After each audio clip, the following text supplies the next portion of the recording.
இன்றைக்கி தான் சொல்கிறாங்க ஏஆர் ரஹ்மான் அவங்க சிம்பு இவங்கெல்லாம் நைட்டில் தான்ப்பா நிறைய ஒர்க் பண்ணுவாங்க. ரேசுமோகன் சார் எந்த காலத்துலேயும் அவர் நைட்டில் தான் அவர், ஏன்னா அமைதியாக இருக்குமா.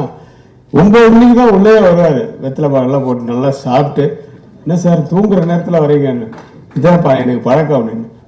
விடிய எழுதி காலம்புறம் விடிஞ்சதுக்கப்புறம் தான் வண்டி எடுத்துகிட்டு போவாங்க.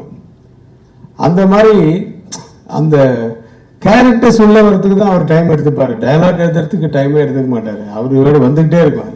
ஏன்னா நிற்கவே நிற்காது, போயிட்டே இருக்கும். நம்ம தான் எங்கேயாவது ஸ்டாப் பண்ணணும்.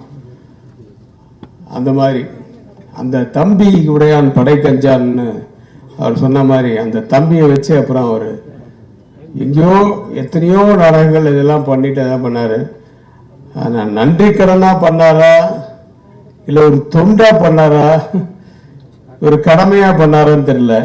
அந்த அண்ணனுக்கு இந்த தம்பி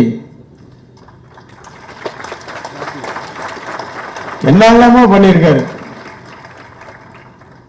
என் ரத்தம் அவரு, ரத்தத்தின் ரத்தம் தான் அவரு. ஆனால் அவருடைய ரத்தமும் சதயமா இருந்த அவன் மனைவிக்கு இவருடைய ரத்தமும் சதயமா இருந்த ஒரு அங்கத்தையே கொடுத்தவர் இவரு. அதை நினைச்சு கூட பார்க்க முடியல.